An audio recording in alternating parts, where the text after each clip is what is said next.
And now, Understanding the Times with Jan Markell, the program committed to helping you contend for the faith and view current events through the lens of the Bible.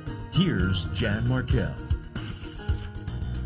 Again, welcome to the program, everyone. I'm so glad you could be with me this particular hour. You know what? We're going to talk about a new concept this hour. We're going to kind of keep it at a level that everyone can understand, because I think the concept and the word itself is going to be new to most of you.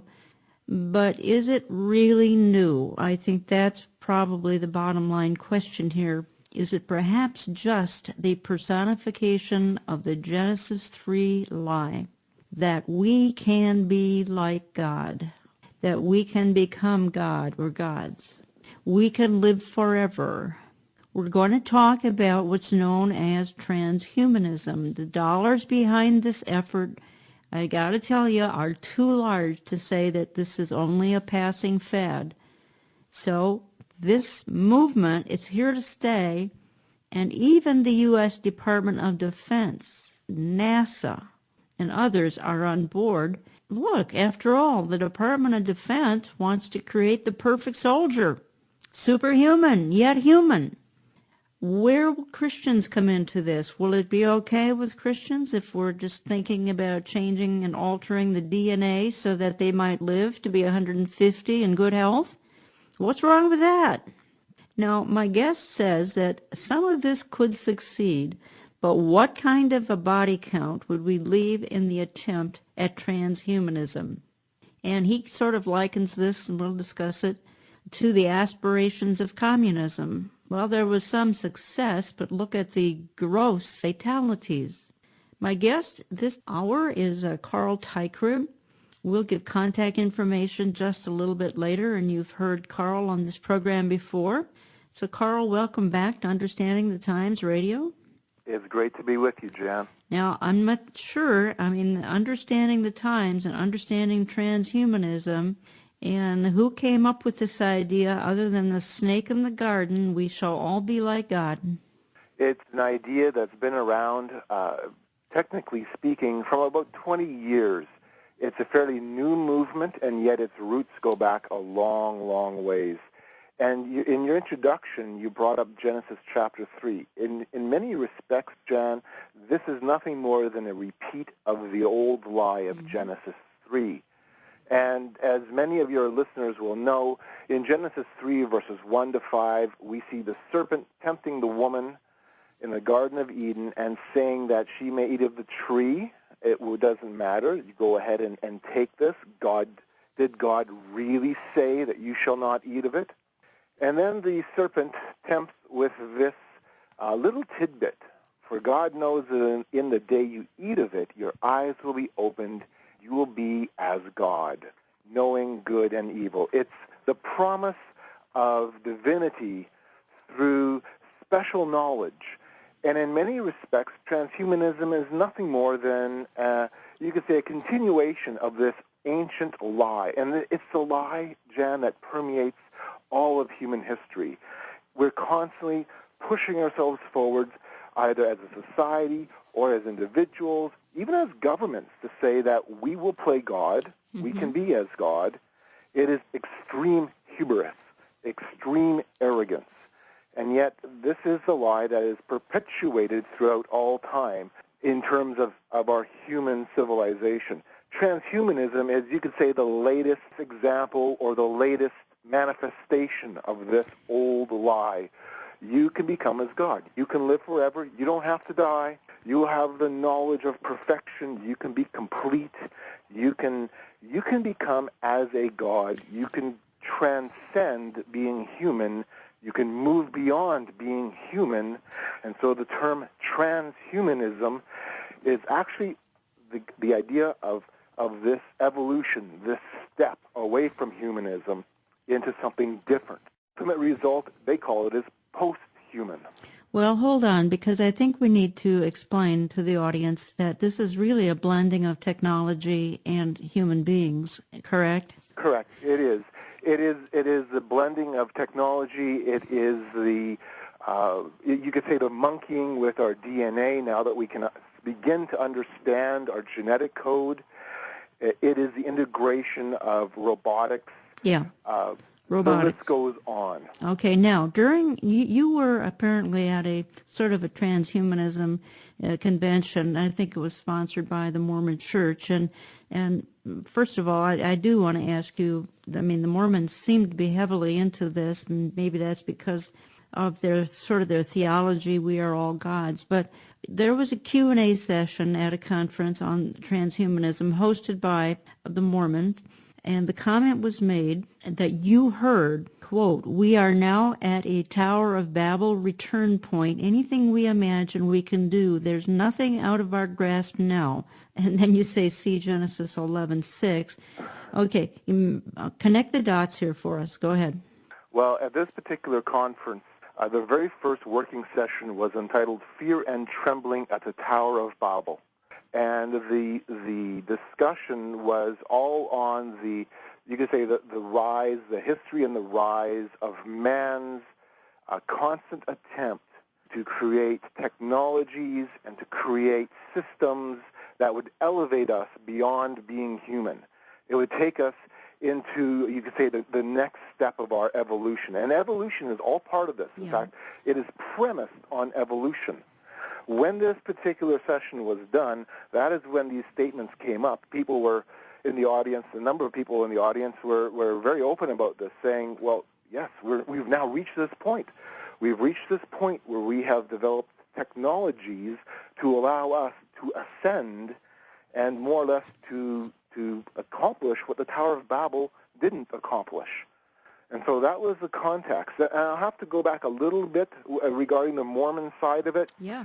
It wasn't sponsored by the Mormon church per se, but by a Mormon organization or an organization with Mormon roots, and that's the Mormon Transhumanist Association. I've met some of the people there. They were nice folks, but they certainly had this concept that as evolution and as man's desire to become higher than man takes place, it fits within the Mormon theology. It fits within the Mormon outcome.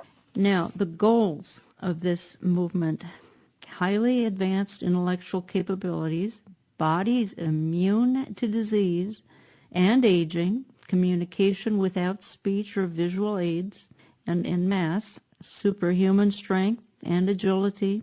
That's just a few. The means to this end include DNA manipulation, brain-computer interfacing, the injections of nanobot technology to manipulate human tissue. All right. This is getting into Twilight Zone, Star Trek, Star Wars. This is a little bit hard for all of us to grasp, because I think people are just starting to get caught up with technology, and now we overwhelm them with transhumanism. What I just offered here, the goals of transhumanism: brain-computer interfacing, injections of nanobot technology. I think some dials are going to be turned off if we don't make it more interesting. Yes, it sounds bizarre. Yeah, it sounds it's too bizarre. Absolutely out of this world. Yeah. And yet we have been monkeying with at least plant DNA, plant genetics, since the 1960s. I come from a farming community. My background is in agriculture. I'm a farm boy at heart. When we go and plant canola and we put that in the ground, it's no longer true canola. It's modified canola. It's canola plus, because we have introduced changes into the genetic quality of that particular plant to move it into certain, to have it move into certain desirable traits. Disease prone. It does things we want it to do.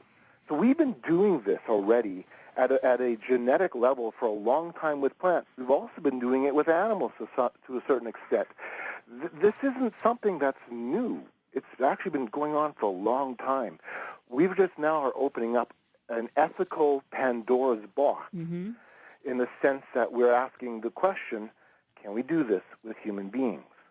Can we create a better human? Can we create something that is not human? Can we integrate the DNA and the genetic characteristics of certain species into our own? It sounds bizarre, and it may not ever even succeed. And this is something that we've kind of talked about even before the show. This may not even succeed. My concern is, as suggested in your introduction, what in the world, what kind of problems will we see? Yeah. What in the world will go wrong with this experiment? Yeah, and yet I think you suggest that if a Christian were offered the opportunity, as I stated earlier, to live to be 150 years in excellent health, thanks to this transhumanism effort, a lot of Christians might be willing to go along with this. I mean, the dark side would be set aside, and the value of it would supersede the dark side, just like some, as you said, your example, some saw there were enough values, for instance, to socialism, that the dark side has been set aside. You can go even, say it even stronger, the dark side of communism was set aside. And then folks looked only at the supposed, not that there is any good side to these things. I don't believe there is, but you know what I'm trying to say. So some would say, okay, let's try it. Yes, let's look to see this fabled, promised utopian world. And realistically, transhumanism, in a sense, is just a continuation of that idea. We have a utopian carrot dangled in front of us. We just need to bite it. We just need to take hold of the fruit and go with it. And that's you could say, the backdrop to this entire setting of transhumanism. I know that for your audience, this may be a fairly new term, but I guarantee you, as time progresses, your audience will hear this phrase used an awful lot. Okay. Transhumanism, posthumanism, and they also like to use the term humanity plus. Well, here's what I found interesting. I was doing a little research on this, and folks, you can learn more at Carl Teichrib's website, forcingchange.org. I think it's interesting that the military, Department of Defense, is really interested in this because, again, they are trying to find the perfect soldier. And to get that perfect soldier, they're willing to do some of the experiments and some of the blending of technology in human beings that's going to be necessary. Do you ever think they're going to get to the perfect soldier? And I don't mean perfect, but I mean one of the best human beings that ever was invented. I didn't say created. I don't know. And again, you could say some of my concern is what will be the accidents along the way. Yeah. But the perfect soldier would be one who would have incredible endurance, incredible lung capacity, super strong muscular and a super strong frame, and also integrated with his weapon system.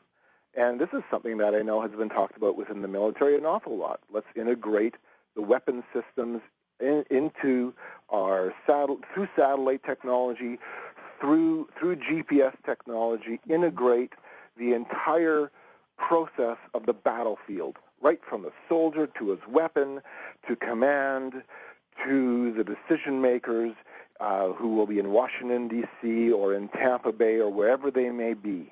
And so this is something that's been going on for a while. In fact, there's been terms used such as revolution in military affairs, net-centric warfare, some very technical lingo that's been thrown around within military circles for a long time. And while none of that is necessarily transhuman, it fits part and parcel with this idea that we can now create a battle zone and a soldier to fit that battle zone, and we will have technical superiority in every fashion. Right down to the individual on the ground. All right. Well, you also say in the things that you've written about this that emergent spirituality and interfaithism within the church will dovetail with transhuman sentiments. I'm not sure I understand that. Well, one of the big things with transhumanism as a social movement is that it looks to create a global society. This isn't about necessarily an individual succeeding. This is about humanity moving forward. And so they realize that all aspects of human social interaction will have to change in order to fit this transhuman ideal.